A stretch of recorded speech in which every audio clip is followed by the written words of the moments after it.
Olá, a gente vai conversar um pouco sobre as vantagens do bypass gástrico. O bypass gástrico é a cirurgia que consiste em diminuir o tamanho do estômago e fazer um desvio intestinal. É a cirurgia ainda mais utilizada no Brasil. Essa cirurgia, como ela tem dois mecanismos que ajudam a perder peso, que é comer menos e absorver menos, é uma cirurgia que geralmente a pessoa consegue perder um pouco mais de peso, né, comparado com o sleeve, e consegue manter com mais facilidade. Mas enfim, qual que é a grande vantagem do bypass? Que é uma cirurgia que tem a possibilidade de resolução das doenças associadas à obesidade, principalmente o diabetes, em torno de 84%. É uma porcentagem muito maior do que o sleeve, por exemplo. Então, para diabéticos, por exemplo, é sempre mais recomendado fazer o bypass.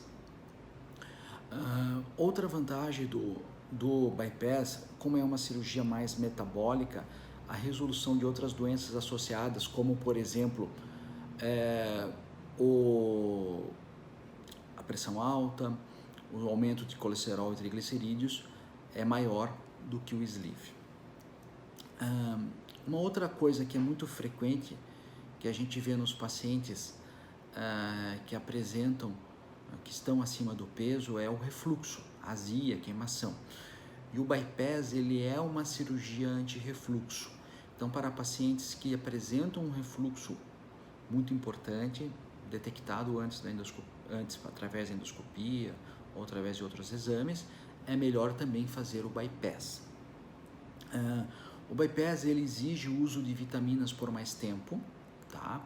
Comparado com o sleeve, então você usa por pelo menos 2, 3 anos, às vezes para sempre, mas isso eu também não vejo como sendo uma desvantagem.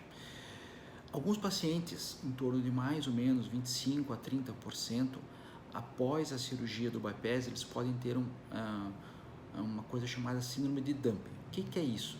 Síndrome de dumping é quando você come um doce e passa mal, né?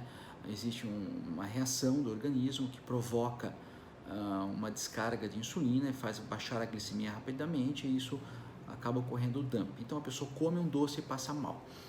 Muitas pessoas consideram isso uma desvantagem, mas isso, em muitos casos, é uma vantagem, porque se a pessoa tem o dumping, ela acaba evitando de comer doce e muitas vezes ajuda na manutenção do peso, tá? Uma outra coisa que às vezes a gente ouve falar, eu vou fazer o sleeve porque tem menos risco. Na verdade, hoje bypass e sleeve, as duas cirurgias são muito seguras, com um risco mínimo, que não tem diferença significativa entre uma e outra, tá? Então eu sempre falo que cada pessoa se adapta às vezes a uma cirurgia, tá? Mas eu diria que os pacientes com IMC elevado, comedores de doce, são bons candidatos para o bypass. Até mais.